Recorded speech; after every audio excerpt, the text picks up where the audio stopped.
ಯೇಸು ಕ್ರಿಸ್ತನ ನಾಮದಲ್ಲಿ ಸೇರಿ ಬಂದಿರೋ ನಿಮ್ಮೆಲ್ಲರನ್ನು ನಾನು ಯೇಸು ಸ್ವಾಮಿ ಹೆಸರಲ್ಲಿ ಆಹ್ವಾನಿಸ್ತೇನೆ. ಈ ದಿನದಲ್ಲಿ ದೇವರು ನಮ್ಮ ಒಟ್ಟಿಗೆ ಮಾತನಾಡುತ್ತೇನೆ ಅಂತ ನಾನು ನಂಬ್ತೇನೆ. ಇಲ್ಲಿವರೆಗೆ ನಾವು ದೇವರ ಹಾಡುಗಳನ್ನು ಹಾಡಿ ನಾವು ದೇವರ ನಾಮವನ್ನು ಮಹಿಪಡಿಸಿದ್ದೇವೆ. ಈ ಸಮಯದಲ್ಲಿ ದೇವರು ನಮಗೆ ಯಾವ ವಾಕ್ಯದ ಮುಖಾಂತರ ನಮ್ಮ ಹೃದಯದಲ್ಲಿ ಈ ದಿನದಲ್ಲಿ ಮಾತನಾಡ್ತಾರೆ. ಏಕೆಂದರೆ ನಾವೆಲ್ಲರೂ ಸಭೆಗೆ ಬರುವಾಗ ನಾವೆಲ್ಲರೂ ಏನೋ ಒಂದನ್ನು ನಾವು ದೇವರಲ್ಲಿ ಬಯಸುತ್ತಾ ನಾವು ಸಭೆಗೆ ಬರ್ತೀವಿ. ದೇವರೇ, ಇವತ್ತು ನನಗೆ ಏನು ಹೇಳಲಿಕ್ಕೆ ನೀವಿದ್ದೀರಾ, ಯಾವ ವಾಕ್ಯದ ಮುಖಾಂತರ ನನ್ನನ್ನು ಬಲಪಡಿಸ್ಲಿಕ್ಕಿದ್ದೀರಾ ಅಂತ ನಾವೆಲ್ಲರೂ ಉತ್ಸಾಹದಿಂದ ನಾವು ಸಭೆಗೆ ಬರ್ತೇವೆ. ಸೊ ಇವತ್ತು ನಾನು ಮಾತನಾಡೋದಿಲ್ಲ, ಆದರೆ ದೇವರು ನಮ್ಮೆಲ್ಲರ ಹೃದಯಗಳಲ್ಲಿ ದೇವರು ಮಾತನಾಡಿ ನಮಗೆ ಆತನ ವಾಕ್ಯದ ಮುಖಾಂತರ ನಮ್ಮನ್ನು ಬಲಪಡಿಸಿ ಶಕ್ತಿಪಡಿಸಿ ನಮಗೆ ಜಯವನ್ನು ಕೊಟ್ಟು ಕಳಿಸ್ತಾರೆ ಅಂತ ನಾನು ದೇವರಲ್ಲಿ ನಂಬಿದ್ದೇನೆ. ಈ ಸಮಯದಲ್ಲಿ ನಾವೆಲ್ಲರೂ ಕಣ್ಣುಗಳನ್ನು ಮುಚ್ಚಿ ನಾವು ಕೇಳುವ ವಾಕ್ಯಗಳಿಗೋಸ್ಕರ ನಾವು ಪ್ರಾರ್ಥಿಸೋಣ. ದೇವರು ವಾಕ್ಯದ ಮುಖಾಂತರ ನಮ್ಮ ಹೃದಯಗಳನ್ನು ಮುಟ್ಟಿ ನಮ್ಮನ್ನು ಬಲಪಡಿಸಿ ನಮ್ಮನ್ನು ಶಾಂತಗೊಳಿಸುವುದಕ್ಕಾಗಿ ನಾವೆಲ್ಲರೂ ಬಾಯಿ ತೆರೆದು ನಾವು ಪ್ರಾರ್ಥಿಸೋಣ. ದೇವರೇ, ಈ ದಿನದಲ್ಲಿ ನನ್ನ ಹೃದಯವನ್ನು ಮುಟ್ಟು, ನನ್ನ ಜೀವಿತವನ್ನು ಮುಟ್ಟು ಸ್ವಾಮಿ. ನಾವು ಯಾವ್ಯಾವ ಪರಿಸ್ಥಿತಿಯಲ್ಲಿ ಬಂದಿದ್ದೇವೋ ನಿಮಗೆ ಗೊತ್ತು ಸ್ವಾಮಿ. ಅಪ್ಪ, ನಮಗೆ ತಕ್ಕ ಒಂದು ವಾಕ್ಯವನ್ನು ನೀನು ಒದಗಿಸು. ಈ ವಾಕ್ಯದ ಮುಖಾಂತರ ನಮ್ಮ ಜೀವಿತಗಳು ಬದಲಾವಣೆ ಆಗುವಂತೆ, ನಾವು ರೂಪಾಂತರಗೊಳ್ಳುವಂತೆ, ನಿನಗೋಸ್ಕರ ನಾವು ಸ್ವತಂತ್ರವಾಗಿ ಕ್ರಿಸ್ತನು ಕೊಟ್ಟಿರುವ ಒಂದು ಪ್ರೀತಿಯನ್ನು ಹೊಂದಿಕೊಂಡು ನಾವು ಹಿಂದಿರುಗಿ ಹೋಗುವಂತೆ ನಮ್ಮೆಲ್ಲರನ್ನು ನೀವು ಮುಟ್ಟಬೇಕೆಂದು ನಿಮ್ಮಲ್ಲಿ ಪ್ರಾರ್ಥಿಸ್ತೇವೆ ಸ್ವಾಮಿ. ಅಪ್ಪ, ನೀವು ನಿಮ್ಮ ಪವಿತ್ರಾತ್ಮನ ಒಂದು ಆಳ್ವಿಕೆ ನಮ್ಮ ಮೇಲಿರಲಿ ಸ್ವಾಮಿ. ನಾನು ಮಾತನಾಡೋದು ಏನೂ ಇಲ್ಲ ಸ್ವಾಮಿ, ನಿನ್ನ ವಾಕ್ಯಗಳು, ನಿನ್ನ ಒಂದು ದೇವರೇ ಅಪ್ಪ ಶಕ್ತಿಯುಳ್ಳ ವಾಕ್ಯಗಳು ನಮ್ಮ ಜೀವಿತಕ್ಕೆ ಬಂದು ನಮ್ಮನ್ನು ಬದಲಾಯಿಸಬೇಕೆಂದು ನಿಮ್ಮಲ್ಲಿ ಪ್ರಾರ್ಥಿಸ್ತೇವೆ ಸ್ವಾಮಿ. ಯೇಸುವಿನ ನಜರೇತಿನ ನಾಮದಲ್ಲಿ ಬೇಡಿ ಹೊಂದಿದ್ದೇವೆ ತಂದೆ, ಆಮೇನ್.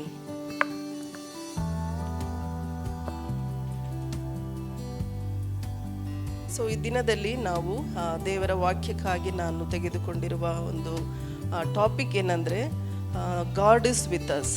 ದೇವರು ನಮ್ಮ ಸಂಗಡ ಇದ್ದಾನೆ. ಹೇಳಿ, ನಾವೆಲ್ಲರೂ ಹೇಳೋಣ, ದೇವರು ನಮ್ಮ ಸಂಗಡ ಇದ್ದಾನೆ. ಸೊ ನಾವೆಲ್ಲರೂ ನಂಬಿದ್ದೇವೆ, ದೇವರು ನಮ್ಮ ಸಂಗಡ ಇದ್ದಾನೆ. ನಾವು ಎಲ್ಲಿ ಹೋಗಿದ್ರು, ಯಾವ ಸ್ಥಳದಲ್ಲಿ ನಾವಿದ್ರು, ಯಾವ ಪರಿಸ್ಥಿತಿಯಲ್ಲೂ ನಾವಿದ್ರೂ ಕೂಡ ನಮ್ಮೆಲ್ಲರಿಗೂ ಗೊತ್ತು ದೇವರು ನಮ್ಮ ಸಂಗಡ ಇದ್ದಾನೆ ಎಂದು.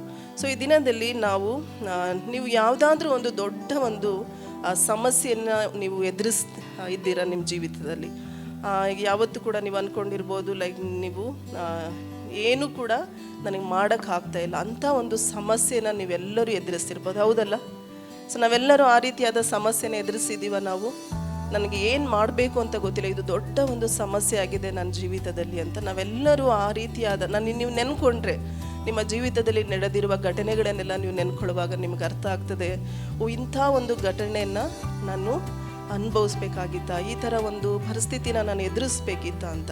ಸೊ ನಾವು ವಿಶ್ವಾಸಿಗಳಾಗಿರುವಾಗ, ನಾವು ದೇವರ ಮಕ್ಕಳಾಗಿರುವಾಗ ನಾವು ನಮ್ಮದೇ ಆದ ಒಂದು ಕುಟುಂಬದ ಸಮಸ್ಯೆಗಳನ್ನು ನಾವು ಎದುರು ನೋಡ್ತಾ ಇರ್ತೇವೆ, ಮತ್ತು ಹಣಕಾಸಿನ ಕಷ್ಟಗಳನ್ನು ನಾವು ಎದುರು ನೋಡ್ತಾ ಇರ್ತೇವೆ, ಮತ್ತು ಅನುಮಾನಗಳು ನಮ್ಮ ಜೀವಿತದಲ್ಲಿ ಅನೇಕ ರೀತಿಯಾದ ಅನುಮಾನಗಳು ಮತ್ತು ಭಯದ ಒಂದು ವಾತಾವರಣ ನಾವು ಅನುಭವಿಸ್ತಾ ಇರ್ತೀವಿ. ಮತ್ತು ನಮಗೆ ಭವಿಷ್ಯದ ಕುರಿತು ನಮಗೆ ಚಿಂತೆ ಮಾಡ್ತಾ ಇರ್ತೀವಿ. ನಮ್ಮ ಕೆಲಸಗಳಿಲ್ಲ ಅಂದರೆ ನಮಗೆ ಅದ್ರ ಬಗ್ಗೆ ನಾವು ಚಿಂತೆ ಮಾಡ್ತಾ ಇರ್ತೀವಿ. ಮತ್ತು ವಿರೋಧಗಳು, ನಮಗೆ ವಿರೋಧವಾಗಿ ಎಷ್ಟೋ ಜನರು ಮಾತನಾಡ್ತಾ ಇರ್ತಾರೆ, ನಮ್ಮ ನಂಬಿಕೆಯ ವಿರೋಧವಾಗಿ ಮಾತನಾಡ್ತಾ ಇರ್ತಾರೆ. ಹೀಗೆ ಅನೇಕ ರೀತಿಯಾದ ಒಂದು ಸಮಸ್ಯೆಗಳನ್ನು ನಾವೆಲ್ಲರೂ ಹೋಗ್ತಾ ಇರ್ತೀವಿ. ಅದು ನಾವು ಎಲ್ಲರಿಗೂ ಈ ಲೋಕದಲ್ಲಿ ಪ್ರತಿಯೊಬ್ಬರು ಕೂಡ ಅನುಭವಿಸ್ತಾ ಇರುವ ಒಂದು ವಿಷಯ ಆಗಿರ್ತದೆ. ಅದೇ ಸ್ಥಿತಿಯಲ್ಲಿ ದೇವರ ಜನರು ಇದ್ದರು. ನಾನು ಹೇಳ್ತಿರೋ ವಾಕ್ಯದ ಪ್ರಕಾರ ನಾನು 2ನೇ ಪೂರ್ವ ವೃತ್ತಾಂತ ಕಾಲ 20ನೇ ಅಧ್ಯಾಯ 1-22, 2 ಪೂರ್ವ ವೃತ್ತಾಂತ ಕಾಲ 20ನೇ ಅಧ್ಯಾಯ 1-22. ಆ ವಾಕ್ಯ ಸ್ವಲ್ಪ ದೊಡ್ಡದಾಗಿದೆ, ಅದಕ್ಕಾಗಿ ನೀವು ಮನೆಗೆ ಹೋದಾಗ ಆ ವಾಕ್ಯನ ನೀವು ಓದ್ಕೋಬೋದು. ನಾನು ಆ ಕಥೆಯನ್ನು ಕೂಡ ಹೇಳಿ ನಾನು ದೇವರ ವಾಕ್ಯವನ್ನು ಇದನ್ನು ಹೇಳಲಿಕ್ಕೆ ಇಷ್ಟಪಡ್ತೇನೆ. ಸೊ ಅದೇ ಸ್ಥಿತಿಯಲ್ಲಿ ದೇವರ ಜನರು ಇದ್ದರು. ಅವರು ಗೆಲ್ಲಲು ಸಾಧ್ಯವಿಲ್ಲದ ಒಂದು ಯುದ್ಧವನ್ನು ಎದುರು ನೋಡ್ತಾ ಇದ್ರು. ಸೊ ಆ ಒಂದು ಕಷ್ಟಕರವಾದ ಪರಿಸ್ಥಿತಿ, ಭಯದ ವಾತಾವರಣವನ್ನು ದೇವರ ಜನರು ಹಾದು ಹೋಗ್ತಾ ಇರ್ತಾರೆ. ಅವ್ರಿಗೆ ಯಾವುದೇ ರೀತಿ ನಾನು ಗೆಲ್ತೀನಿ ಅನ್ನೋ ಒಂದು ಸಾಧ್ಯತೆಯೇ ಅವ್ರಿಗೆ ಇರಲಿಲ್ಲ. ಆದರೆ ದೇವರು ಅವರೊಂದಿಗೆ ಇದ್ದಿದ್ದರಿಂದ ದೇವರು ಅವರಿಗೆ ಜಯವನ್ನು ಕೊಡ್ತಾರೆ. ಅದೇ ದೇವರು ಈ ದಿನದಲ್ಲಿ ನಮ್ಮೆಲ್ಲರ ಮಧ್ಯದಲ್ಲೂ ಇದ್ದಾರೆ. ಅದಕ್ಕೋಸ್ಕರ ಈ ದಿನದ ಒಂದು ಟಾಪಿಕ್ ಏನಂದರೆ, ದೇವರು ನಮ್ಮ ಸಂಗಡ ಇದ್ದಾನೆ. ದೇವರ ಮಕ್ಕಳ ಜೊತೆಯಲ್ಲಿ ದೇವರು ಇದ್ದನು. ಸತ್ಯವೇದದ ಸಮಯದಲ್ಲಿ ನಾವು ಯಾವಾಗಲೂ ಇಸ್ರಾಯೇಲರ ಕುರಿತು ನಾವು ವಾಕ್ಯವನ್ನು ಕೇಳ್ತಾ ಇರ್ತೀವಿ. ನೀವು ಅನೇಕ ಸರಿ ಕೇಳಿರ್ಬೋದು, ನಾವು ವಾಕ್ಯ ಹೇಳುವಾಗ ಇಸ್ರಾಯೇಲ್ ಎಂಬ ಒಂದು ವಿಷಯವನ್ನು ನಾವು ಹೇಳ್ತಾ ಇರ್ತೀವಿ. ಹಾಗಾಗಿ ಇದು ಇಸ್ರಾಯೇಲ್ ದೇಶದಲ್ಲಿ ನಡೆದ ಒಂದು ಸನ್ನಿವೇಶ. ಅದು 20ನೇ ಅಧ್ಯಾಯದಲ್ಲಿ 1-22 ಆ ಫುಲ್ ನೀವು 2ನೇ ಪೂರ್ವ ವೃತ್ತಾಂತಕಾಲ ಓದುವಾಗ ಈ ಒಂದು ಕಥೆಯನ್ನು ನಾವು ನೋಡ್ಬೋದು, ಯಾವ ರೀತಿ ದೇವರು ಇಸ್ರಾಯೇಲರ ಜನರ ಮಧ್ಯದಲ್ಲಿ ದೇವರು ಇದ್ದರು ಅಂತ. ಅಲ್ಲಿ ನಡೆದ ಒಂದು ಸನ್ನಿವೇಶವಾಗಿರ್ತದೆ. ಯೆಹೋಷುವಪತ್ ರಾಜ ಯೆಹೂದ ರಾಜ್ಯದನ್ನು ಆಳ್ತಾ ಇರ್ತಾನೆ. ಈ ರಾಜನ ಹೆಸರು ಯೆಹೋಷುವಪತನೆಂದು. ಅವನು ಇಸ್ರಾಯೇಲ್ ದೇಶದಲ್ಲಿ ಯೆಹೂದರ ಒಂದು ಜಾಗದಲ್ಲಿ ಅವನು ಆಳ್ವಿಕೆಯನ್ನು ಮಾಡ್ತಾ ಇರ್ತಾನೆ. ಅವನ ವಿರುದ್ಧವಾಗಿ ಒಂದು ಮಹಾ ದೊಡ್ಡ ಸೇನೆ ಯುದ್ಧಕ್ಕೆ ಬರೋದನ್ನು ಅವನು ನೋಡ್ತಾನೆ. ಯೆಹೋಷುವಪತನು ಏನು ನೋಡ್ತಾನೆ, ಒಂದು ದೊಡ್ಡ ಮಹಾ ಒಂದು ಸೇನೆ, ಒಂದು 3 ಗುಂಪಾಗಿ ಅವನ ವಿರುದ್ಧವಾಗಿ ಅವರು ಅದು ಯುದ್ಧ ಮಾಡಲಿಕ್ಕೆ ಅವರು ಬರುವುದನ್ನು ಅವನು ನೋಡ್ತಾನೆ. ಅವನ ವಿರುದ್ಧವಾಗಿ ಅದು ದೊಡ್ಡ ಒಂದು ಸೇನೆ ಬರ್ತಾ ಇರ್ತದೆ. ಅದನ್ನು ನೋಡಿ ಅವನು ನೋಡುವಾಗ ನಾವು ಮನುಷ್ಯರಾಗಿ ನಾವು ಯೋಚಿಸುವಾಗ ಈ ರಾಜನು ಇವನು ಒಳ್ಳೆಯ ರಾಜನಾಗಿರ್ತಾನೆ, ದೇವರಿಗೆ ಭಯಪಡುವ ರಾಜನಾಗಿರ್ತಾನೆ. ಏನೇ ಬಂದರೂ ಕೂಡ ಅವನು ಭಯಪಡದೆ ಎಲ್ಲ ವಿಷಯಗಳನ್ನು ದೇವ್ರ ಹತ್ರ ಮೊದಲು ಹೇಳಿಕೊಡುವ ಒಂದು ಸ್ವಭಾವ ಈ ರಾಜನಿಗಿರ್ತದೆ. ಆದರೆ ಇವನಿಗೆ ಇವಾಗ ದೊಡ್ಡ ಒಂದು ಸೇನೆ ಇವನ ವಿರುದ್ಧವಾಗಿ ಯುದ್ಧಕ್ಕೆ ಬರ್ತಾ ಇರೋದನ್ನು ಅವನು ನೋಡ್ತಾ ಇದ್ದಾನೆ. ಆ ಒಂದು ಗುಂಪನ್ನು ನೋಡುವಾಗ ಇವ್ರಿಗೆ ಗೊತ್ತಾಗ್ತದೆ, ನಾವು ಬದುಕಲಿಕ್ಕೆ ಸಾಧ್ಯನೇ ಇಲ್ಲ, ಇದು ದೊಡ್ಡ ಮಹಾ ಒಂದು ಸೇನೆ ನಮಗೆ ವಿರುದ್ಧವಾಗಿ ಬರ್ತಾ ಇದೆ, ನಾವು ಯಾವ ರೀತಿ ಇದರಿಂದ ನಾವು ಪಾರಾಗೋದು, ನಾವೆಲ್ಲರೂ ಸಾಯೋ ರೀತಿ ಇದ್ದೀವಲ್ಲ ನಮ್ಮ ಪರಿಸ್ಥಿತಿ ಅಂತ ಈ ರಾಜನು ನೋಡಿ ಅಂದ್ಕೊಳ್ತಾ ಇರ್ತಾನೆ. ಆದರೆ ಈ ರಾಜನು ಆ ಮಹಾಸೇನೆಯನ್ನು ಕಂಡು ಅವನು ಗಾಬರಿಗೊಳ್ತಾನೆ. ಆದರೆ ಅದಕ್ಕಿಂತ ಮುಂಚೆ ಅವನು ಏನು ಮಾಡ್ತಾನೆ ಅಂದರೆ, ಅವನು ಪ್ರಾರ್ಥನೆ ಮತ್ತು ಉಪವಾಸದ ಮೂಲಕ ದೇವರ ಕಡೆಗೆ ತಿರುಗಿಕೊಡುವುದನ್ನು ನಾವು ನೋಡ್ತೇವೆ. ಅವನು ಕೂತ್ಕೊಳ್ಳಿಲ್ಲ ಅಥವಾ ಗಾಬರಿಯಾಗಿ ಆ ಒಂದು ಯುದ್ಧ ನೋಡಿಬಿಟ್ಟು ಆ ಜನ ನೋಡಿಬಿಟ್ಟು ಅವನು ಓಡೋಗ್ಲಿಲ್ಲ ಅವನು ಸೇನೆ ಕರ್ಕೊಂಡು. ಆದರೆ ಅವನು ಏನು ಮಾಡ್ತಾನೆ, ಪ್ರಾರ್ಥನೆ ಮತ್ತು ಉಪವಾಸದ ಒಂದು ವಿಷಯವನ್ನು ಜನರಿಗೆಲ್ಲ ಹೇಳಲಿಕ್ಕೆ ಇಷ್ಟಪಡ್ತಾನೆ. 3-4 ನಾವು ಓದ್ಬೋದು. ಅವನು ಮತ್ತು ದೇವರ ವಾಗ್ದಾನಗಳನ್ನು ಮತ್ತು ದೇವರು ಮಾಡಿದ ಎಲ್ಲ ಹಳೆಯ ಒಂದು ನೆಂಬಿಗಸ್ತಿಕೆ, ಅಂದರೆ ದೇವರು ಯಾವ್ಯಾವ ರೀತಿ ಅವರ ಜೀವಿತಗಳಲ್ಲಿ ಇಸ್ರಾಯೇಲ್ ಜನರಲ್ಲಿ ಯಾವ ರೀತಿ ಅವರನ್ನು ನಡೆಸಿದ್ರು ಅವುಗಳನ್ನೆಲ್ಲ ನೆನೆಸಿ ಅವನ್ನ ನೆನಪು ಮಾಡಿಕೊಳ್ಳ್ರಿ. ದೇವರು ಯಾವ ರೀತಿ ನಮ್ಮನ್ನು ಕಾಪಾಡಿದ್ದಾನೆ, ಕಷ್ಟಗಳ ಸಮಯದಲ್ಲಿ, ಪರಿಸ್ಥಿತಿಗಳು ಸರಿ ಇಲ್ಲದ ಸಮಯದಲ್ಲಿ ನಮ್ಮನ್ನು ಯಾವ ರೀತಿ ನಡೆಸಿದ್ದಾನೆ ಅದನ್ನು ನೀವು ನೆನ್ಕೋಬೇಕು ಹೊರತು ಈ ಒಂದು ಸೇನೆ ನೋಡಿ ನೀವು ಎದುರುಕೊಳ್ಳೋ ಅವಶ್ಯಕತೆ ಇಲ್ಲ ಅಂತ ಅವನು ಆ ಜನರಿಗೆ ಹೇಳ್ತಾ ಇದ್ದಾರೆ. ಮತ್ತು ದೇವರ ಆತನ ಒಂದು ಒಬ್ಬ ಪ್ರವಾದಿ ಇರ್ತಾನೆ. ಆ ಒಂದು ಸತ್ಯವೇದದ ಸಮಯದಲ್ಲಿ ಏನಾದರೂ ಆಗ್ತಾ ಇದೆ ಅಂದರೆ ದೇವರು ಪ್ರವಾದಿಯ ಮುಖಾಂತರ ಹೇಳ್ತಾ ಇರ್ತಾನೆ, ಅಂದರೆ ವಿಷಯನ ತಂದು ಹೇಳ್ತಾ ಇರ್ತಾರೆ. ಹಾಗಾಗಿ ಅಲ್ಲೊಬ್ಬ ಪ್ರವಾದಿ ಇರ್ತಾನೆ, ಅವನ ಮುಖಾಂತರ ದೇವರು ಮಾತನಾಡ್ತಾನೆ. ಅಂದರೆ ಈ ಸಮೂಹವನ್ನು ನೀನು ನೋಡಿ ಕಳವಳಗೊಳ್ಳಬೇಡ, ಹೆದರಬೇಡ, ಯುದ್ಧವು ನಿನ್ನದಲ್ಲ, ಇದು ದೇವರದು ಅಂತ ಹೇಳುವ ಒಂದು ವಾಕ್ಯವನ್ನು ನಾವು ನೋಡ್ತೇವೆ. ಈ ಯುದ್ಧವು ಯೆಹೋಷುವಪತನನ್ನು ನೋಡಿ ಆ ಒಂದು ಪ್ರವಾದಿ ಹೇಳ್ತಾ ಇದ್ದಾನೆ, ಈ ಯುದ್ಧ ನಿನ್ನದಲ್ಲ, ಈ ಸೇನೆ ನಿನ್ನದಲ್ಲ, ಇದು ದೇವರದಾಗಿದೆ. ನೀನು ಧೈರ್ಯದಿಂದಿರು, ಕಳವಳಗೊಳ್ಳಬೇಡ, ಹೆದರಬೇಡ, ದೇವರು ನಿನ್ನೊಟ್ಟಿಗೆ ಇದ್ದಾನೆ ಎಂದು ಅವನು ಹೇಳೋದನ್ನು ನಾವು ನೋಡ್ತೇವೆ. ಮತ್ತು ರಾಜನು ಸೇರಿ ಆತನ ಜನರು ಎಲ್ಲರೂ ಕೂಡ ಆರಾಧನೆ ಮತ್ತು ಭರವಸೆಯಿಂದ ಈ ಒಂದು ಯುದ್ಧಕ್ಕೆ ಅವರು ಪ್ರತಿಕ್ರಿಯಿಸ್ತಾರೆ.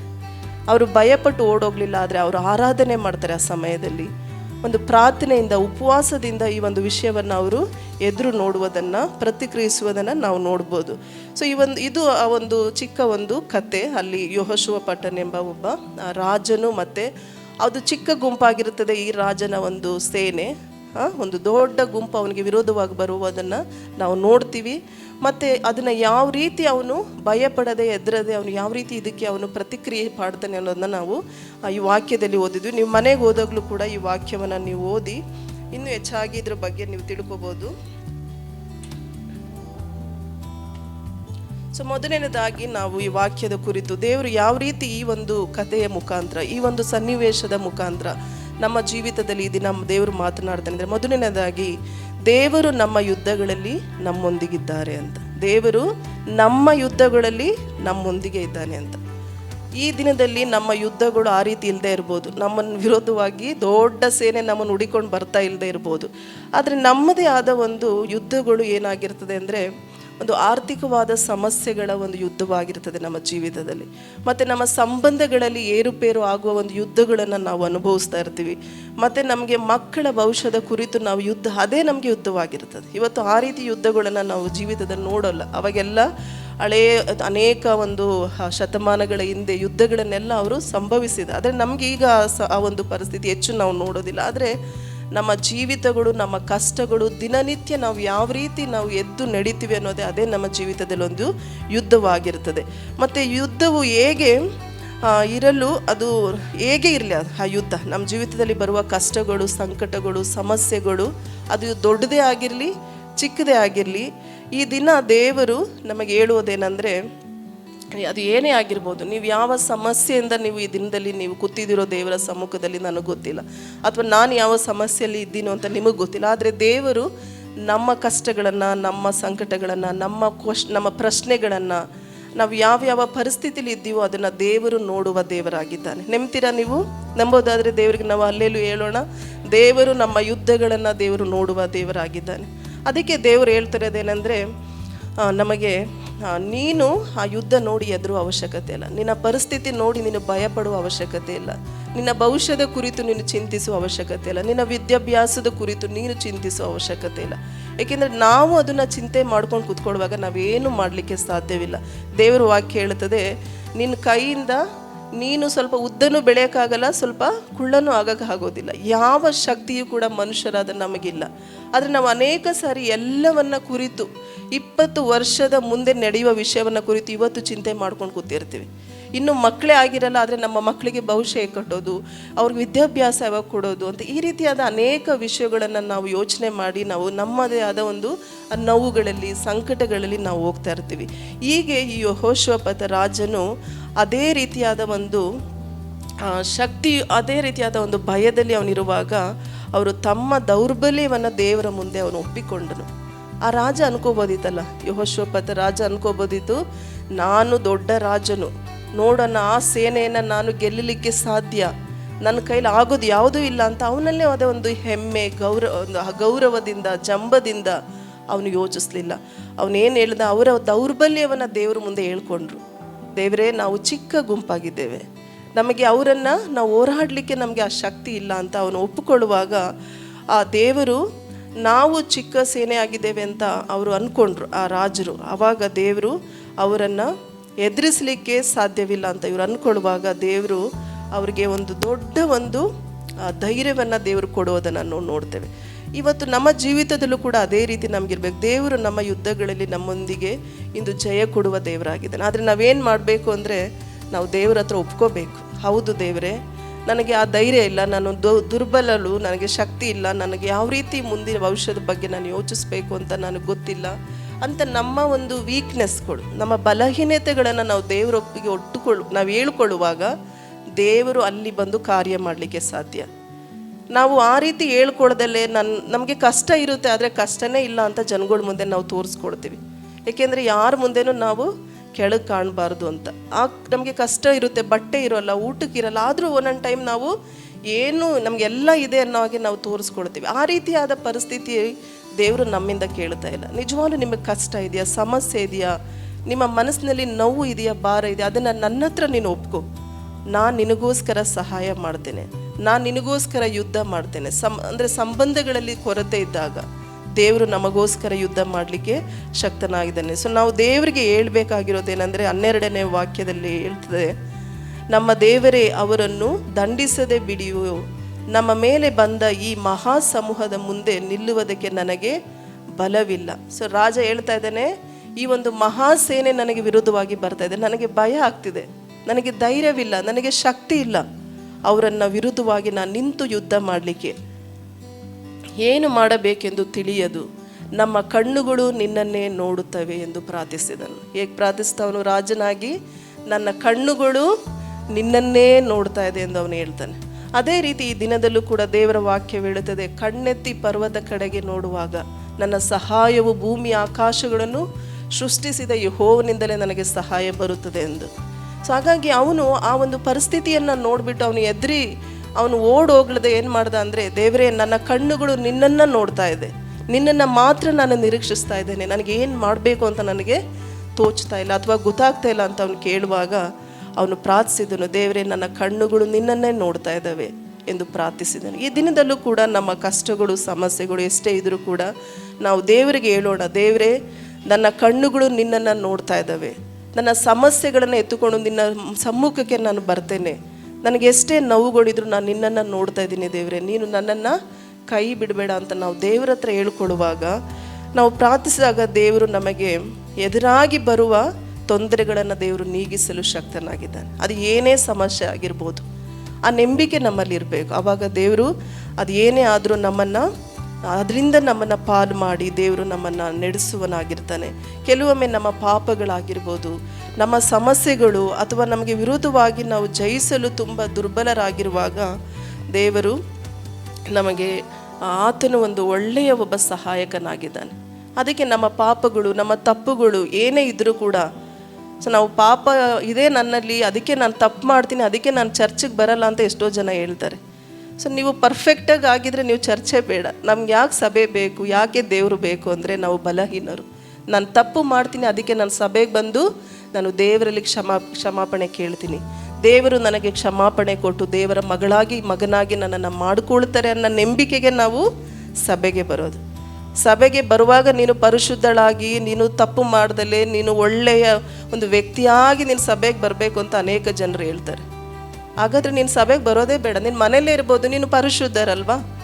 ನಾವು ಸಭೆಗೆ ಬರುವಾಗ ನನ್ನ ಪಾಪಗಳು ಏನೇ ಇದ್ರೂ ಪರವಾಗಿಲ್ಲ, ನನ್ನ ತಪ್ಪುಗಳು ಏನೇ ಇದ್ರೂ ಪರವಾಗಿಲ್ಲ, ನಾನು ಸಭೆಗೆ ಹೋಗ್ತೀನಿ. ಯಾಕೆಂದರೆ ಅಲ್ಲಿ ನನಗೆ ಕ್ಷಮಾಪಣೆ ಉಂಟು, ಅಲ್ಲಿ ನನಗೆ ಸಮಾಧಾನ ಉಂಟು, ಅಲ್ಲಿ ನನಗೆ ಜಯ ಉಂಟು ಅಂತ ನಾವು ಸಭೆಗೆ ಬರ್ತೀವಿ. ಸೊ ಆ ಒಂದು ನಂಬಿಕೆಯಿಂದ ನಾವು ಸಭೆಗೆ ಬರಬೇಕು ಹೊರತು ನಮ್ಮ ಪಾಪಗಳು ಎಷ್ಟೇ ತಪ್ಪುಗಳಿದ್ರೂ ಕೂಡ ನಾವು ಸಭೆ ನಮ್ಮನ್ನು ನಿಲ್ಲಿಸಲಿಕ್ಕೆ ಸಾಧ್ಯವೇ ಇಲ್ಲ. ದೇವರ ಸಮ್ಮುಖ ನಮ್ಮನ್ನು ನಿಲ್ಲಿಸಲಿಕ್ಕೆ ಸಾಧ್ಯವಿಲ್ಲ. ಮನುಷ್ಯರು ಆ ರೀತಿ ಮಾಡ್ಬೋದು. ಮನುಷ್ಯರು ಹೇಳ್ತಾರೆ, ನೀನು ಎಂಥ ದ್ರೋಹ ಮಾಡಿದಿ, ನನಗೆ ನನ್ನ ಮನೆಗೆ ಬರೋಕ್ಕೆ ನಿನಗೆ ಅರ್ಹನೇ ಅಲ್ಲ ನೀನು ನನ್ನ ಬರೋಕ್ಕೆ ಅಂತ ಅವರು ನಮ್ಮನ್ನು ತಡೆ ಮಾಡ್ಬೋದು. ಅವರು ನಮಗೆ ಬಾಗಿಲನ್ನು ಮುಚ್ಚಬೋದು. ಆದರೆ ದೇವರ ಸಮ್ಮುಖದಲ್ಲಿ ಅಥವಾ ನಾವು ಸಭೆ ಮಾತ್ರ ಅಲ್ಲ, ನಾವೆಲ್ಲೇ ಪ್ರಾರ್ಥನೆ ಮಾಡ್ತಾಯಿದ್ರು, ನಾವು ಯಾವ ಪರಿಸ್ಥಿತಿಯಲ್ಲಿ ಇದ್ದರೂ ಕೂಡ ದೇವರು ನಮ್ಮನ್ನು ಕಾಯ್ತಾ ಇರ್ತಾನೆ. ನನ್ನ ಮಗಳೇ, ನನ್ನ ಮಗನೇ, ನಾನು ನಿನಗೋಸ್ಕರ ಇದ್ದೇನೆ, ನನ್ನನ್ನು ನೀನು ಕರಿ, ನಾನು ನಿನ್ನನ್ನು ನೋಡ್ತೇನೆ. ಅದಕ್ಕೆ ರಾಜನು ಹೇಳ್ತಾ ಇದ್ದೇನೆ, ನನ್ನ ಕಣ್ಣುಗಳು ನಿನ್ನನ್ನು ನೋಡ್ತಾ ಇದ್ದಾವೆ, ನನ್ನನ್ನು ಕೈ ಬಿಡಬೇಡ ಅಂದು ಆ ರಾಜನು ಹೇಳೋದನ್ನು ನಾವು ನೋಡ್ತೇವೆ. ಸೊ ಈ ಯುದ್ಧವನ್ನು ನೀವು ಹೋರಾಡಬೇಕಾಗಿಲ್ಲ. ಯಾವುದೇ ರೀತಿಯಾದ ಕಷ್ಟಗಳು, ಯುದ್ಧಗಳು ನಿಮಗಿದ್ರು ನೀವು ಅದನ್ನು ಹೋರಾಡಬೇಕಾಗಿಲ್ಲ. ಏಕೆಂದರೆ ನಾವು ದೃಢವಾಗಿ ನಿಂತು ಯೆಹೋವನು ನಮಗೆ ಮಾಡುವ ಕಾರ್ಯಗಳನ್ನು, ಮಾಡುವ ಮೇಲುಗಳನ್ನು ನಾವು ನೋಡ್ತಾ ಇರ್ತೀವಿ. ನೀವು ಯುದ್ಧ ಮಾಡಿದ್ರೆ ನೀವು ಮೇಲು ನೋಡ್ಲಿಕ್ಕೆ ಸಾಧ್ಯವಿಲ್ಲ, ಜಯ ನೋಡಲಿಕ್ಕೆ ಸಾಧ್ಯವಿಲ್ಲ. ಆದರೂ ದೇವರು ನಿಮಗೋಸ್ಕರ ಯುದ್ಧ ಮಾಡುವಾಗ ನಾವು ನಿಂತುಕೊಂಡು ದೇವರು ನಮಗೋಸ್ಕರ ಏನು ಮಾಡ್ತಿದ್ದಾನೆ ಅಂತ ಅದನ್ನು ನಾವೆಲ್ಲರೂ ನೋಡಿ ನಾವು ಆಶ್ಚರ್ಯ ಪಡ್ತೇವೆ. ಯಾಕೆಂದರೆ ನಾವು ದೇವರ ಕರಕ್ಕೆ ನಮ್ಮ ಜೀವಿತವನ್ನು, ನಮ್ಮ ಸಮಸ್ಯೆಗಳನ್ನು, ನಮ್ಮ ನೋವುಗಳನ್ನು ದೇವರಿಗೆ ಒಪ್ಪಿಸ್ಕೊಟ್ಟಿರ್ತೀವಿ. ಆವಾಗ ದೇವರು ಬಂದು ನಮಗೆ ಸಹಾಯ ಮಾಡ್ತಾನೆ. ಅನೇಕ ಸರಿ ನಾವೇನು ಮಾಡ್ತೀವಿ ಅಂದರೆ ನಮ್ಮ ಕಷ್ಟಗಳನ್ನು ನಮ್ಮ ಹತ್ರನೇ ಇಟ್ಕೊಂಡಿರ್ತೀವಿ. ಈ ಸಮಸ್ಯೆ ಎಷ್ಟು ದೊಡ್ಡದು ಗೊತ್ತಾ, ಈ ಪ್ರಾಬ್ಲಮ್ ನನಗೆ ಹೇಗೆ ಮಾಡ್ತಿದೆ ಗೊತ್ತಾ, ಈ ಒಂದು ಸಂಬಂಧ ನನ್ನ ಜೀವಿತದಲ್ಲಿ ಏನು ಮಾಡ್ತಿದೆ ಗೊತ್ತಾ ಅಂತ ನಾವೇ ಅದನ್ನು ಒತ್ಕೊಂಡಿರ್ತೀವಿ. ನಾವು ರೆಡಿನೇ ಇರೋದಿಲ್ಲ ದೇವ್ರ ಕೈಗೆ ಅದನ್ನು ಒಪ್ಪಿಸ್ಕೊಡೋಕ್ಕೆ. ಆದರೆ ದೇವ್ರು ಹೇಳೋದೇನೆಂದರೆ, ಅದು ಎಂಥ ಸಮಸ್ಯೆ ಎಂಥದೇ ಆದರೂ ನನ್ನ ಕೈಗೆ ನೀನು ಒಪ್ಪಿಸ್ಕೊಡು, ನೀನು ನೋಡು ನಾನು ಯಾವ ರೀತಿ ನಿನ್ನ ಜೀವಿತದಲ್ಲಿ ನಾನು ಅದ್ಭುತವನ್ನು ಮಾಡ್ತೇನೆ ಅಂತ. ಆದರೆ ನಾವು ಅದನ್ನು ಬಿಟ್ಟು ಕೊಡೋದಿಲ್ಲ, ಕೈಲೇ ಇಟ್ಕೊಂಡಿರ್ತೀವಿ, ಮನಸ್ಸಲ್ಲೇ ಇಟ್ಕೊಂಡಿರ್ತೀವಿ, ನಮ್ಮ ಹೃದಯದಲ್ಲಿ ಅದನ್ನು ಇಟ್ಕೊಂಡು ಅದನ್ನು ನಾವೇ ತೀರಿಸೋ ರೀತಿ ನಾವು ಜೀವಿಸ್ತಾ ಇರ್ತೀವಿ. ಆದರೆ ಇವತ್ತಿನಿಂದ ನಾವು ದೇವರ ಕೈಗೆ ಎಲ್ಲವನ್ನು ದೇವ್ರಿಗೆ ಒಪ್ಪಿಸ್ಕೊಡೋಣ. ದೇವರು ನಮಗೆಲ್ಲವನ್ನು ಜಯವನ್ನು ಕೊಡಲಿಕ್ಕೆ ಶಕ್ತನಾಗಿದ್ದಾನೆ. ದೇವರ ಮೇಲೆ ನಮ್ಮ ಅವಲಂಬನೆಯನ್ನು ನಾವು ದೇವರ ಹತ್ರ ಇಡೋಣ. ಏಕೆಂದರೆ ನಮ್ಮ ಅವಲಂಬನೆ, ನಮ್ಮ ನಂಬಿಕೆ ಎಲ್ಲವೂ ದೇವರ ಮೇಲೆ ಇರಬೇಕು. ಜ್ಞಾನೋಕ್ತಿ 3:5 ಹೇಳ್ತದೆ, ಸ್ವಬುದ್ಧಿಯನ್ನೇ ಆಧಾರ ಮಾಡಿಕೊಳ್ಳದೆ ಯೆಹೋವನ ಮೇಲೆ ಭರವಸೆ ಇಡುವಂಥ ದೇವರ ವಾಕ್ಯ ಹೇಳ್ತದೆ. ಆಮೇನ್. ಆ ವಾಕ್ಯ ಏನು ಹೇಳ್ತಿದೆ ಅಂದರೆ, ಅದು ನಮಗೆ ಒಂದು ಏನೋ ಹೇಳ್ತಿದೆ ಅಂದರೆ, ಅದು ನಿಮ್ಮನ್ನು ನೋವುಪಡಿಸುವಾಗಿದೆ ಆ ವಾಕ್ಯ.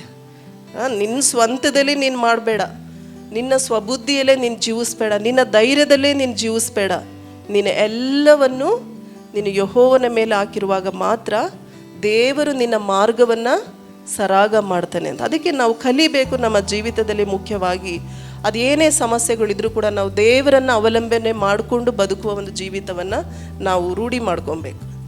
ನಾವು ಸ್ವಬುದ್ಧಿಯಿಂದ ನಾವೇನೂ ಮಾಡಲಿಕ್ಕೆ ಸಾಧ್ಯವಿಲ್ಲ. ದೇವರ ವಾಕ್ಯ ಹೇಳ್ತದೆ, ಇಲ್ಲಿಂದ ನಿನಗೆ ನಂಬಿಕೆ ಇದ್ದರೆ ಈ ಬೆಟ್ಟನ ಇಲ್ಲಿಂದ ಅಲ್ಲಿಗೆ ನೀನು ಕಳಿಸ್ಬೋದು ಅಂತ. ಅದು ನಿಜವಾಗ್ಲೂ ಆಗ್ತದೆ ನಂಬಿದ್ರೆ. ಆದರೆ ಆ ನಂಬಿಕೆ ನಮ್ಗೆ ಯಾರಿಗೂ ಇಲ್ಲ. ನನಗೂ ಕೂಡ ಅಂಥ ದೊಡ್ಡ ನಂಬಿಕೆ ನಾನು ದಿನನಿತ್ಯ ದೇವರ ಹತ್ರ ಪ್ರಾರ್ಥಿಸ್ತಾ ಇದ್ದೀನಿ. ಹಾಗಾಗಿ ನಾವು ಎಲ್ಲ ವಿಷಯಗಳನ್ನು ನಾವು ದೇವರ ಕರೆಗೆ ಒಪ್ಪಿಸ್ಕೊಡ್ಬೇಕು. ಸ್ವಬುದ್ಧಿಯನ್ನು ಆಧಾರ ಮಾಡ್ಕೊಳ್ಬಾರ್ದು. ನನಗೆ ಹಿಂಗಿರಬೇಕು, ಆ ರೀತಿ ಇರಬೇಕು ಅಂತ ನಾವೇ ಒಂದು ರೀತಿಯಾದ ಲಿಸ್ಟ್ ಮಾಡಿ ದೇವ್ರ ಹತ್ರ ಕೊಟ್ಬಿಡ್ತೀವಿ. ಅದು ಏನೇ ಆಗಿರ್ಬೋದು, ಇಂಥ ಕೆಲಸ ಬೇಕು, ಇಂಥ ಮನೆ ಬೇಕು, ಇಂಥ ಜೀವಿತ ಬೇಕು, ಇಂಥ ಮದುವೆ ಬೇಕು, ಆ ರೀತಿ ಇರಬೇಕು, ನಾವೇ ಲಿಸ್ಟ್ ಮಾಡಿ ಎಲ್ಲ ಕೊಡ್ತೀವಿ. ಆದರೆ ನಾವು ಅನೇಕ ಸರಿ ನಾವು ಮರೆಯೋದೇನೆಂದರೆ, ದೇವರೇ ನಿನ್ನ ಚಿತ್ತ ನನ್ನ ಜೀವಿತದಲ್ಲಿ ನೆರವೇರಲಿ, ನಾನು ಸ್ವಬುದ್ಧಿಯಿಂದ ನಾನು ಜೀವಿಸುವುದಿಲ್ಲ, ನನ್ನ ಎಲ್ಲ ವಿಷಯಗಳನ್ನು ನಾನು ನಿನ್ನ ಕರಗೊಪ್ಪಿಸ್ಕೊಡ್ತೇನೆ, ನನ್ನ ಮಕ್ಕಳನ್ನು ನಿನ್ನ ಕರಗೊಪ್ಪಿಸ್ಕೊಡ್ತೇನೆ, ನನ್ನ ಕುಟುಂಬವನ್ನು ನಿನ್ನ ಕರಗೊಪ್ಪಿಸ್ಕೊಡ್ತೇನೆ, ನನ್ನ ಕೆಲಸವನ್ನು ನಿನ್ನ ಕರಗೊಪ್ಪಿಸ್ಕೊಡ್ತೇನೆ, ನನ್ನ ಭವಿಷ್ಯವನ್ನು ನಿನ್ನ ಕರಗೊಪ್ಪಿಸ್ಕೊಡ್ತೇನೆ. ಎಲ್ಲವನ್ನು ನಾವು ದೇವರ ಕರಗೊಪ್ಪಿಸಿಕೊಡುವಾಗ ದೇವರು ಇದ್ದು ನಮ್ಮನ್ನು ನಡೆಸುವನಾಗಿರ್ತಾನೆ. ಆದರೆ ನಾವೆಲ್ಲವನ್ನು ನಮ್ಮ ಕೈಲಿಟ್ಕೊಂಡು ನಾವು ಜೀವಿಸುವಾಗ ನಾವು ದೇವರು ಮಾಡುವ ಕಾರ್ಯಗಳನ್ನು ನಾವು ಎಂದಿಗೂ ನೋಡಲಿಕ್ಕೆ ಸಾಧ್ಯವಿಲ್ಲ. ಆ ಒಂದು ರೀತಿಯಾದ ಒಂದು ಜೀವಿತವನ್ನು ನಾವು ಬದಲಾವಣೆ ಮಾಡಿಕೊಂಡು ಎಲ್ಲ ವಿಷಯಗಳನ್ನು ನಾವು ದೇವರಿಗೆ ಒಪ್ಪಿಸಿಕೊಟ್ಟು ನಾವು ಜೀವಿಸೋದನ್ನು ನಾವು ಕಲಿಯೋಣ. ಎರಡನೇದಾಗಿ ನಾವು ಪ್ರಾರ್ಥಿಸಿ ದೇವರ ಹುಡುಕಿದಾಗ ದೇವರು ನಮ್ಮೊಂದಿಗಿರ್ತಾನೆ. ಸೊ ನಾವು ಮೊದಲನೇದಾಗಿ ನಾವೇನು ನೋಡಿದ್ವಿ, ದೇವರು ನಮ್ಮ ಯುದ್ಧಗಳಲ್ಲಿ ನಮ್ಮೊಟ್ಟಿಗೆ ಇರುತ್ತಾನೆಂದು. ಅದು ಎರಡನೇದಾಗಿ ನಾವು ಪ್ರಾರ್ಥಿಸಿ ದೇವರನ್ನು ಹುಡುಕುವಾಗ ದೇವರು ನಮ್ಮೊಂದಿಗೆ ಇದ್ದಾನೆ ಎಂದು. ಸುಮ್ಮನೆ ದೇವ್ರು ನಮ್ಮ ಒಟ್ಟಿಗೆ ಇರೋದಿಲ್ಲ. ಸುಮ್ಮನೆ ಹೇಳ್ತೀನಿ ದೇವರೇ ನನ್ನ ಜೊತೆ ಇರು, ನನ್ನ ಜೊತೆ ಇರು ಅಂತ ನಾವು ಪ್ರಾರ್ಥಿಸ್ಬೇಕು. ದೇವರೊಟ್ಟಿಗೆ ಇರುವ ಒಂದು ಸಂಬಂಧವನ್ನು ನಾವು ದಿನನಿತ್ಯ ಬೆಳೆಸ್ಕೊಬೇಕು. ಅವೇನು ಮಾಡ್ದಲೇ ಸುಮ್ಮನೆ ನನ್ನನ್ನು ನಡೆಸು ದೇವರೇ ಅಂದರೆ ಸಾಧ್ಯ ಇಲ್ಲ. ಸೊ ನಾವು ದೇವರ ಸಮ್ಮುಖದಲ್ಲಿ ನಾವು ಪ್ರಾರ್ಥಿಸುವ ಒಂದು ಸ್ವಭಾವಗಳನ್ನು ನಾವು ಹೊಂದಿಕೊಳ್ಳೋರಾಗಿರಬೇಕು. ಅಂಥ ದೊಡ್ಡ ಸೇನೆಯನ್ನು ನೋಡಲು ರಾಜನಿಗೆ ಗಾಬರಿಗೊಳ್ಳುವಾಗ ಅವನು ಪ್ರಾರ್ಥನೆ ಮಾಡುವುದನ್ನು ನಾವು ನೋಡ್ತೇವೆ. ನೋಡಿ, ಅವನು ರಾಜನಾಗಿದ್ದಾನೆ, ಅವನಿಗೆ ರಥ ಬಲದಲ್ಲೋ ಅಥವಾ ಅವನು ಯುದ್ಧ ಬಲದಲ್ಲೋ ಅವನಿಗಿರುವ ಒಂದು ಸೇನೆ ಬಲದಲ್ಲಿ ಅವನು ಧೈರ್ಯವಾಗಿರ್ಬೋದಿತ್ತು. ಆದರೆ ಅವನು ಏನು ಮಾಡಿದ್ದು, ಇಂಥ ಒಂದು ದೊಡ್ಡ ಒಂದು ಮಹಾ ಸೇನೆ ನನಗೆ ವಿರುದ್ಧವಾಗಿ ಬರ್ತಾ ಇದೆ, ನಾನಿವಾಗ ಅದನ್ನು ನೋಡಿ ಭಯ ಪಡೋದಕ್ಕಿಂತ ನಾನು ಪ್ರಾರ್ಥನೆ ಮಾಡ್ತೇನೆ, ನಾನು ದೇವರನ್ನು ಕಣ್ಣೆತ್ತಿ ನಾನು ನೋಡ್ತೇನೆ, ನನ್ನ ಸಹಾಯವು ದೇವರಿಂದ ಬರ್ತದೆ, ನನ್ನ ಶಕ್ತಿ, ನನ್ನ ಭರವಸೆ, ನನ್ನ ಬಲ ದೇವರಿಂದ ಬರ್ತದೆ ಅಂತ ಅವನು ಅದನ್ನು ಮಾಡ್ತಾನೆ. ಅವನು ಪ್ರಾರ್ಥನೆ ಮಾಡುವುದನ್ನು ಮತ್ತು ಅವನು ಪ್ರಾರ್ಥನೆ ಮಾಡಲಿಲ್ಲ, ಅವನ ಸೇನೆದವರಿಗೆ, ಅಲ್ಲಿದ್ದ ಒಂದು ಮಹಿಳೆಯರಿಗೆ ಮತ್ತು ಗಂಡಸರಿಗೆ, ಮಕ್ಕಳುಗಳಿಗೆ ಎಲ್ಲರಿಗೂ ಅವನು ಹೇಳೋದೇನೆಂದರೆ, ಎಲ್ಲರೂ ಪ್ರಾರ್ಥನೆ ಮಾಡಿರಿ, ಈ ಯುದ್ಧವನ್ನು ನಾವು ಮಾಡಲಿಕ್ಕೆ ಸಾಧ್ಯವಿಲ್ಲ, ನಾವೆಲ್ಲರೂ ಪ್ರಾರ್ಥಿಸೋಣ, ದೇವರು ನಮಗೆ ಮಾಡ್ತಾನೆ ಎಂದು. ಅದೇ ರೀತಿ ನಮ್ಮ ಕುಟುಂಬಗಳಲ್ಲಿ ಸಮಸ್ಯೆಗಳು ಬಂದಾಗ, ನಮಗೆ ಯುದ್ಧದಂಥ ಒಂದು ಘಟನೆಗಳು ನಮ್ಮ ಜೀವಿತದಲ್ಲಿ ಬರುತ್ತಾ ಇರುವಾಗ ನಾವೇನು ಮಾಡಬೇಕು ಅಂದರೆ, ಆ ಸಮಸ್ಯೆಗಳನ್ನು ನೋಡಿ ನಾವು ಎದುರುಕೊಂಡು ಓಡೋದಲ್ಲ, ಅಥವಾ ನಮ್ಮ ಮಕ್ಕಳಿಗೂ ನಾವು ಭಯಪಟ್ಟು ಮಕ್ಕಳಿಗೂ ಭಯಪಡಿಸೋದಲ್ಲ. ನಮ್ಮ ಮಕ್ಕಳಿಗೆ ಏನು ಹೇಳ್ಕೊಡ್ಬೇಕು ಗೊತ್ತಾ, ನಾವು ಒಂದೊಂದು ಟೈಮ್ ತಂದೆ ತಾಯಿಗಳು ಹೇಗೆ ಅಂದರೆ, ನಮ್ಮ ಭಾರತದ ಸಂಸ್ಕೃತದಲ್ಲಿ ಅಂದ್ಕೊಳ್ಳೋದು, ಅಯ್ಯೋ ನಾನು ತುಂಬ ಕಷ್ಟಪಟ್ಟು ಮೇಲೆ ಬಂದಿದ್ದೇನೆ, ನಾನು ತುಂಬ ಕಷ್ಟಪಟ್ಟು ಓದಿದ್ದೀನಿ, ಕಷ್ಟಪಟ್ಟು ಈ ಜೀವಿತನ ಪಡ್ಕೊಂಡಿದ್ದೀನಿ, ನನ್ನ ಮಕ್ಕಳು ಮಾತ್ರ ಕಷ್ಟಪಡೋದು ಬೇಡ ಅಂತ ಅವ್ರಿಗೆ ನಾವು ಯಾವುದೇ ಕಷ್ಟ ಕೊಡೋದಿಲ್ಲ. ಕಷ್ಟನ ಗೊತ್ತಿಲ್ಲದರಾಗೆ ನಾವು ಜೀವಿಸ್ಕೊಂಡು ಹೋಗ್ತಾ ಇರ್ತೀವಿ. ಆದರೆ ಅದು ತಪ್ಪು. ಅವ್ರಿಗೂ ಗೊತ್ತಾಗಬೇಕು ಜೀವಿತದಲ್ಲಿ ಕಷ್ಟ ಇದೆ ಅಂತ. ಯಾಕೆಂದರೆ ನಮಗೆ ಗೊತ್ತಿಲ್ಲ ಮುಂದಿನ ಭವಿಷ್ಯ ಹೇಗಿರ್ತದೋ, ಅವರ ಜೀವಿತ ಹೇಗಿರ್ತದೆ. ಅದನ್ನು ನಾವು ತಂದೆ ತಾಯಿಯಾಗಿರೋರು ಅವ್ರಿಗೆ ಎಲ್ಲ ವಿಷಯಗಳನ್ನು ಪ್ರಾರ್ಥನೆಯಲ್ಲಿ ನಾವು ಇಟ್ಕೊಡೋದನ್ನು ನಾವು ಮಾಡಬೇಕು. ಕುಟುಂಬವಾಗಿ ನಮ್ಮ ಮಕ್ಕಳಿಗೂ ಕೂಡ ಹೇಳ್ಕೊಡ್ಬೇಕು. ನಾವು ಕುಟುಂಬವಾಗಿ ನಮ್ಮ ಮನೆಯಲ್ಲಿ ನಾವು ಪ್ರಾರ್ಥನೆ ಮಾಡುವಾಗ, ಅದು ಎಷ್ಟೇ ಚಿಕ್ಕದಾಗಿರಲಿ ದೊಡ್ಡದಾಗಿರಲಿ, ನನ್ನ ಮಕ್ಕಳು ಬಂದು ನನ್ನನ್ನೇನಾದರೂ ಅದು ಬೇಕು ಇದು ಬೇಕು ಅಂದಾಗ ನಾನು ಫಸ್ಟ್ ಹೇಳೋದೇ ಅದು. ಏಕೆಂದರೆ ನೀವು ಪ್ರಾರ್ಥನೆ ಮಾಡಿರಿ ದೇವ್ರು ಕೊಡ್ತಾರೆ ಅಂತ. ಎಷ್ಟು ದಿನ ಪ್ರಾರ್ಥನೆ ಮಾಡಬೇಕು ಅಂತಾರೆ, ದೇವ್ರು ಕೊಡೋ ತನಕ ಪ್ರಾರ್ಥನೆ ಮಾಡಿ ಅಂತ ಹೇಳ್ತಾ ಇರ್ತೀನಿ. ಅದೇ ರೀತಿ ನಮ್ಮ ತಾಯಿ ಕೂಡ ನನಗೆ ಕಳಿಸಿದ್ರು, ಅದನ್ನೇ ನನ್ನ ಮಕ್ಕಳು ಇವತ್ತು ತಂದು ಕೊಡ್ಬೋದು. ಒಂದು 500 ರೂಪಾಯಿದೇನು ದೊಡ್ಡ ವಿಷಯ ಅಲ್ಲ, ನನ್ನ ಮಕ್ಳಿಗೆ ತಂದು ಕೊಡ್ಬೋದು. ಆದರೆ ಅವರು ಕಲಿಬೇಕು, ಅವರ ಶತಮಾನಗಳಿಗೂ ಕೂಡ ಅವ್ರು ಹೇಳ್ಕೊಂಡು ಹೋಗಬೇಕು. ಅದನ್ನು ನಾವು ತಂದೆ ತಾಯಿಯರಾಗಿ ಮಾಡಬೇಕು ಹೊರತು, ನನ್ನ ಮಕ್ಕಳು ಕಷ್ಟನೇ ಪಡಬಾರ್ದು, ಅವರು ಸುಖದಲ್ಲಿ ಬೆಳಿಬೇಕು ಅಂತ ನಾವು ಅಂದ್ಕೊಳ್ತೀವಿ. ಅಷ್ಟೇ ಅಲ್ಲದೆ ಈ ರಾಜನು ಏನು ಮಾಡ್ದ ಅಂದರೆ, ದೇವರ ವಾಕ್ಯಗಳನ್ನು ಅವ್ರಿಗೆ ಓದಲಿಕ್ಕೆ ಹೇಳಿದ್ರು. ಮತ್ತು ದೇವರು ಮಾಡಿರುವ ಎಲ್ಲ ಹಳೆ ಕಾರ್ಯಗಳನ್ನು ನೆನೆಸಿ, ದೇವರು ಎಷ್ಟು ಒಳ್ಳೆಯವನು, ದೇವರು ಎಷ್ಟು ಅದ್ಭುತ ಮಾಡುವ ದೇವರಾಗಿದ್ದಾನೆ. ಹಾಗಾಗಿ ದೇವರು ಮಾಡಿರುವ ಕಾರ್ಯಗಳನ್ನು ನೆನೆಸೋಣ. ಇವತ್ತು ದೇವರು ನಮ್ಮನ್ನು ಕೂಡ ಈ ಒಂದು ಸೇನೆಯಿಂದ ನಮ್ಮನ್ನು ಕಾಪಾಡ್ತಾನೆ, ಯುದ್ಧದಿಂದ ನಮ್ಮನ್ನು ಕಾಪಾಡ್ತಾನೆ ಅಂತ 3 ಕಾರ್ಯ ಅವನು ಹೇಳ್ತಾನೆ. ಪ್ರಾರ್ಥನೆ ಮಾಡೋದು, ದೇವರ ವಾಕ್ಯವನ್ನು ಓದೋಣ, ಮತ್ತು ದೇವರು ಮಾಡಿದ ಕಾರ್ಯಗಳನ್ನು ನಾವು ನೆನೆಸೋಣ. ದೇವರು ಯಾವ ಸಮಯದಲ್ಲಿ ನಮ್ಮ ಕಷ್ಟಗಳಲ್ಲಿ ದೇವರು ಬಂದು ನಮ್ಮನ್ನು ನಡೆಸಿದ್ದಾನೆ ಅವನ್ನೆಲ್ಲ ನೆನೆಸುವಾಗ ಈ ಯುದ್ಧ ಅವ್ರಿಗೆ ಏನೂ ಅನ್ನಿಸ್ಲೇ ಇಲ್ಲ. ಈ ಜನರನ್ನು ನೋಡಿ ಅವರಿಗೆ ಭಯನೇ ಬರಲಿಲ್ಲ. ಯಾಕೆಂದರೆ ಆ ದಿನದಲ್ಲಿ ದೇವರು ನಮ್ಮನ್ನು ನಡೆಸಿದ್ದಾರೆ. ಇವತ್ತು ಕೂಡ ದೇವರು ನಮ್ಮನ್ನು ಬಿಡುಗಡೆ ಮಾಡ್ತಾನೆ. ಹಲ್ಲೆಲೂಯಾ. ಅದೇ ರೀತಿ ನಮ್ಮ ಜೀವಿತದಲ್ಲೂ ಕೂಡ ನಮ್ಮ ಮಕ್ಕಳಾಗಿರಲಿ, ನಾವಾಗಿರಲಿ, ನಾವು ಕಷ್ಟದನ್ನೇ ಹೇಳ್ಕೊಳ್ತಾ ಇರ್ತೀವಿ ಅನೇಕ ಸಾರಿ. ಆ ಸಮಸ್ಯೆ ಇದೆ, ಇವತ್ತು ನಾನು ಇದನ್ನು ಮಾಡಬೇಕು, ನನಗೆ ದುಡ್ಡಿಲ್ಲ ಅಂತ ನಾವು ಅನೇಕ ರೀತಿಯಾದ ಕಷ್ಟಗಳನ್ನೇ ನಾವು ಹೆಚ್ಚಾಗಿ ಹೇಳ್ತಾ ಇರ್ತೀವಿ. ಆದರೆ ಅದನ್ನು ಸ್ವಲ್ಪ ನಾವು ಕೆಳಗೆ ಮಾಡಿಬಿಟ್ಟು ದೇವರು ನಿಮ್ಮ ಜೀವಿತದಲ್ಲಿ ಎಷ್ಟೋ ರೀತಿಯಾದ ಅದ್ಭುತಗಳನ್ನು ಮಾಡಿದ್ದಾರೆ. ನಿಮಗೆ ಹಣ ಇಲ್ಲದ ಸಮಯದಲ್ಲಿ ದೇವರು ಹಣವನ್ನು ಕೊಟ್ಟಿದ್ದಾರೆ. ನಾವು ಏನೋ ಒಂದು ಆಸೆ ಪಡ್ತಾ ಇರ್ತೀವಿ, ದೇವರು ಅದನ್ನು ಕೊಟ್ಟಿರ್ತಾನೆ. ಇಲ್ಲಿವರೆಗೆ ದೇವರು ನಮ್ಮನ್ನು ನಡೆಸ್ಕೊಂಡು ಬಂದಿದ್ದಾನೆ. ಇವತ್ತು ನಮಗೆ ನೋವಿದೆ ಅಂದ ತಕ್ಷಣ ನಮಗೆ ಭಯ ಆಗ್ತದೆ, ಹೆದರುತ್ತೀವಿ ನಾವು.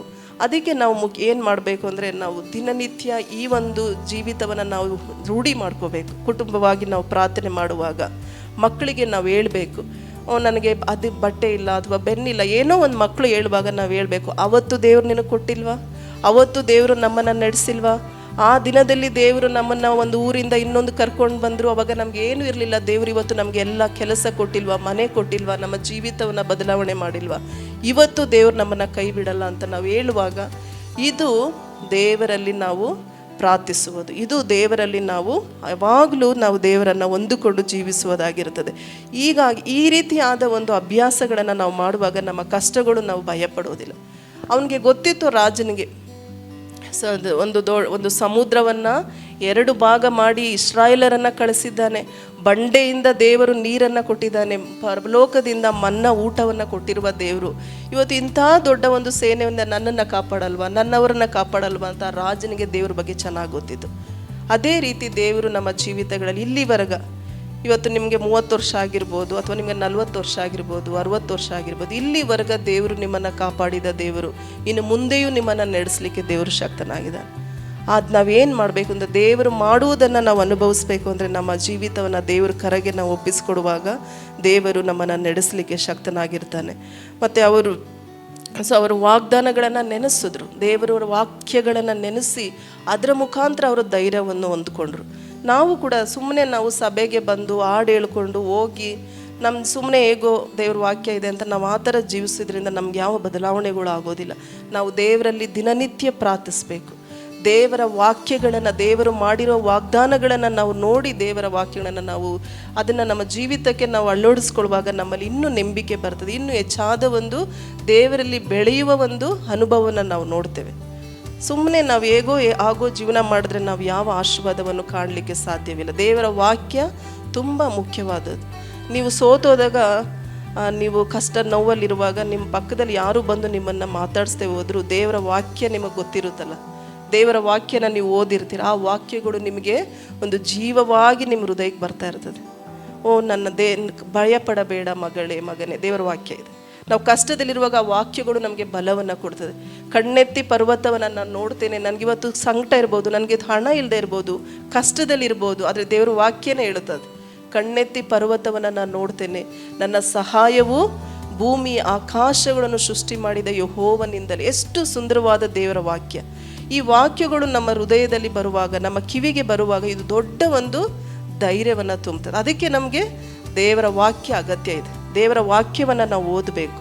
ನಿನ್ನ ಕಾಲು ಕಲ್ಲಿಗೆ ತಗಲದಾಗೆ ನಾನು ನಿನ್ನನ್ನು ಕಾಯ್ದು ಕಾಪಾಡುವೆನು, ನಿಮ್ಮ ದೇವದೂತರನ್ನು ನಿನಗೆ ಕಳಿಸ್ಕೊಡುವೆನು ಅಂತ ದೇವ್ರ ವಾಕ್ಯ ಹೇಳ್ತದೆ. ಮತ್ತು ಸಿಂಹಗಳಾದರೂ ಹೊಟ್ಟೆಗಿಲ್ಲದೆ ಹಸಿತವೆ, ಆದರೆ ನನ್ನನ್ನು ನೆಂಬುದವರಿಗೆ ನಾನು ಎಂದಿಗೂ ಕೈ ಬಿಡುವುದಿಲ್ಲ. ದೇವರ ವಾಕ್ಯಗಳು, ಇದೆಲ್ಲ ನಾನು ಹೇಳ್ತಿರೋದು ದೇವರ ವಾಕ್ಯಗಳು. ಸೊ ಹಾಗೆ ದೇವರ ವಾಕ್ಯ ನಮ್ಮ ಹೃದಯದಲ್ಲಿರುವಾಗ ಎಂಥ ಒಂದು ಪರಿಸ್ಥಿತಿ ನೀವು ಬಿದ್ದೋಗಿ ಎದಳಕ್ಕೆ ಆಗ್ತಿಲ್ಲ ಅಂದರೂ ಕೂಡ ಈ ವಾಕ್ಯಗಳು ನಮಗೆ ಬಲವಾಗಿರ್ತದೆ. ಈ ವಾಕ್ಯಗಳು ನಮಗೆ ಧೈರ್ಯವನ್ನು ತುಂಬುತ್ತದೆ. ಈ ವಾಕ್ಯಗಳು ನಮಗೆ ಮತ್ತೆ ನನ್ನ ಭವಿಷ್ಯ ದೇವರ ಕೈಯಲ್ಲಿದೆ ಅಂತ ಒಂದು ನಿರೀಕ್ಷೆಯೊಂದು ಜೀವಿತವನ್ನು ಅದು ತುಂಬಲಿಕ್ಕೆ ನಮಗೆ ಸಹಾಯವಾಗುತ್ತೆ. ಅದಕ್ಕಾಗಿ ನಾವು ಪ್ರಾರ್ಥಿಸಿ ದೇವರನ್ನು ಹುಡುಕಿದಾಗ ದೇವರು ನಮ್ಮೊಂದಿಗೆ ಇರ್ತಾನೆ. ದೇವರ ವಾಕ್ಯಗಳನ್ನು ನಾವು ಓದಿ ಜೀವಿಸುವಾಗ ದೇವರು ನಮ್ಮೊಂದಿಗೆ ಇರ್ತಾನೆ. ದೇವರು ಮಾಡಿದ ಅದಕ್ಕೆ ನಾವು ಆರಾಧನೆ ಮಾಡುವಾಗ ನಾನು ಯಾವಾಗಲೂ ಹೇಳ್ತಾ ಇರ್ತೇನೆ, ಕಳೆದ ವಾರ ದೇವರು ಮಾಡಿದ ಎಲ್ಲ ಕಾರ್ಯಗಳನ್ನು ನಾವು ನೆನೆಸಿ ದೇವರಿಗೆ ನಾವು ಮಹಿಮೆ ತೋರೋಣ ಅಂತ ದೇವರ ವಾಕ್ಯ ನಾವು ಹೇಳ್ತಾ ಇರ್ತೀವಿ. ದೇವರ ವಾಕ್ಯ ಹೇಳ್ತದೆ ಕೀರ್ತನೆಯಲ್ಲಿ, ನನ್ನ ಮನವೇ ಯೆಹೋವನನ್ನು ಕೊಂಡಾಡು, ಆತನು ಮಾಡಿದ ಉಪಕಾರಗಳನ್ನು ಒಂದನ್ನೂ ಮರೆಯಬೇಡ. ನಾವು ಯಾವಾಗ ಒಂದನ್ನೂ ಮರೆಯದೆ ಎಲ್ಲವನ್ನ ನೆನೆಸ್ಕೊಳ್ತೀವಿ, ಆವಾಗ ನಿಮಗೆ ಬರೋ ಭಯನೂ ಇರೋದಿಲ್ಲ ಭವಿಷ್ಯದ ಬಗ್ಗೆ. ಯಾಕೆಂದರೆ ದೇವರು ಎಷ್ಟೋ ಮಾಡಿದ್ದಾನೆ ನನ್ನ ಜೀವಿತದಲ್ಲಿ. ಈ ಚಿಕ್ಕ ವಿಷಯಕ್ಕೆ ನಾನು ಯಾಕೆ ಭಯ ಪಡಬೇಕು, ದೇವರು ನನ್ನೊಟ್ಟಿಗೆ ಇದ್ದಾನೆ ಅಂತ ನಾವು ಧೈರ್ಯವಾಗಿ ನಾವು ಮುಂದೆ ಹೋಗ್ತಾ ಇರ್ತೇವೆ. ಸೊ ನಾವು ಪ್ರಾರ್ಥಿಸುವಾಗ ನಮ್ಮ ಪರಿಸ್ಥಿತಿಯಲ್ಲಿ ದೇವರನ್ನು ಆಹ್ವಾನಿಸ್ಬೇಕು.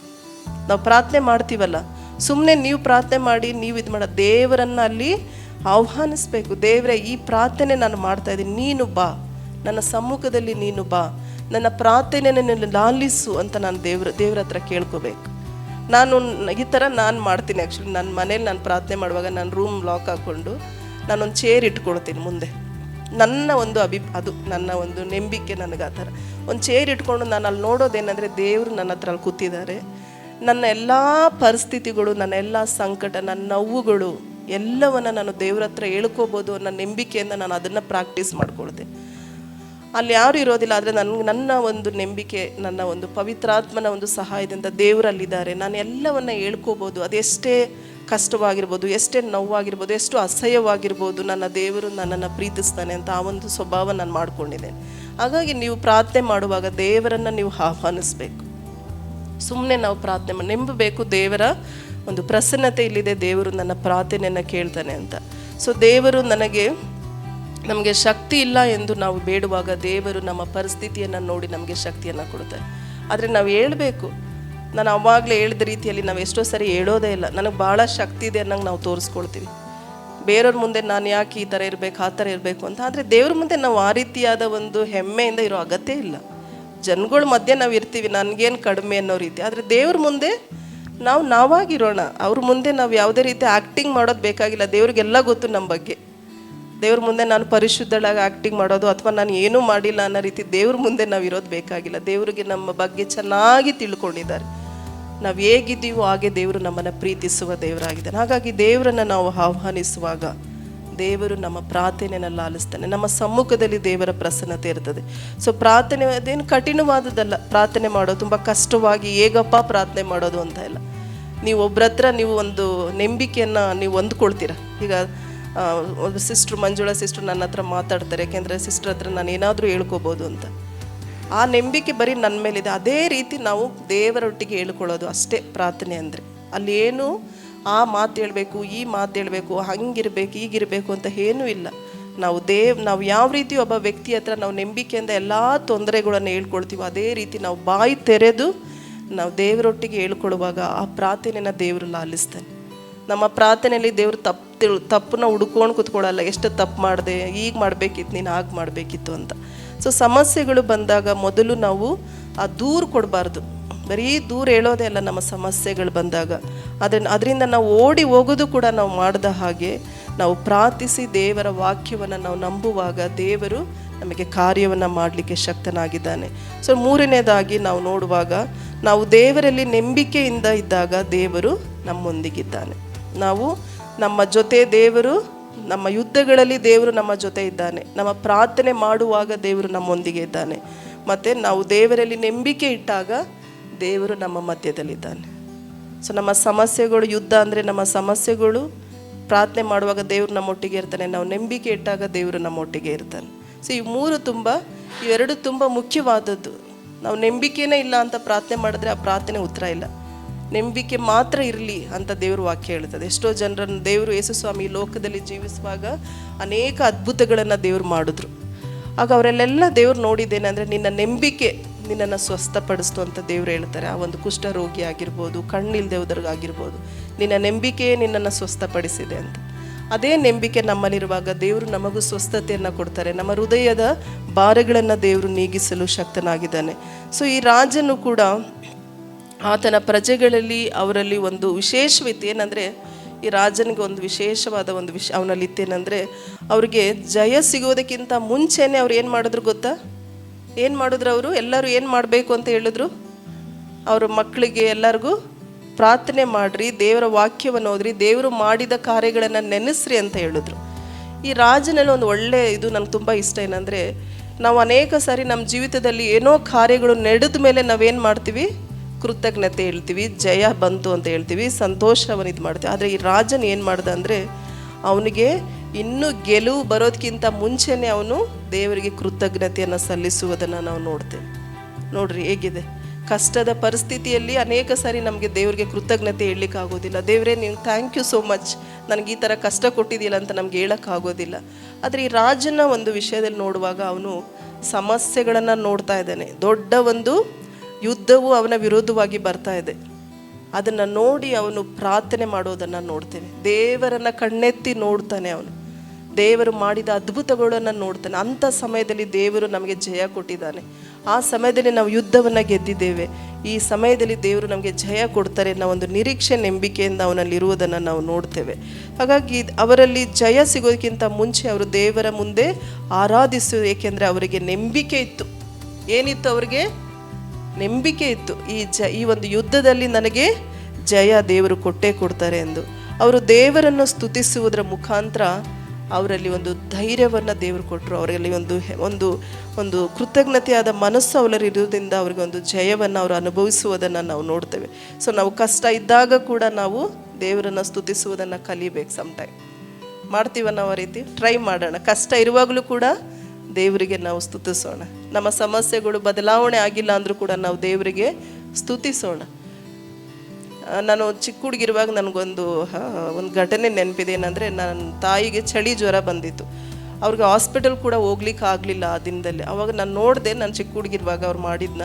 ಅವರು ಓಡಾಡಿಕೊಂಡು ದೇವ್ರನ್ನ ಸ್ತುತಿಸ್ತಾ ಇದ್ರು. ದೇವರು ನೀನು ಎಷ್ಟು ಒಳ್ಳೆಯವನು, ನನಗೆ ಆರೋಗ್ಯ ಕೊಡು ಅಂತ. ಅವರು ಆ ಶಕ್ತಿನೇ ಇಲ್ಲ, ಆದರೆ ಅವರು ಆರಾಧನೆ ಮಾಡ್ತಾಯಿದ್ರು. ಆಮೇಲೆ ಚಳಿ ಜ್ವರ ಎಲ್ಲ ಅವ್ರಿಗೆ ಹೋಗಿದ್ದನ್ನು ನಮ್ಮ ಅಮ್ಮನೂ ಹೇಳಿದ್ರು, ನಾನು ಕೂಡ ನೋಡಿದೆ.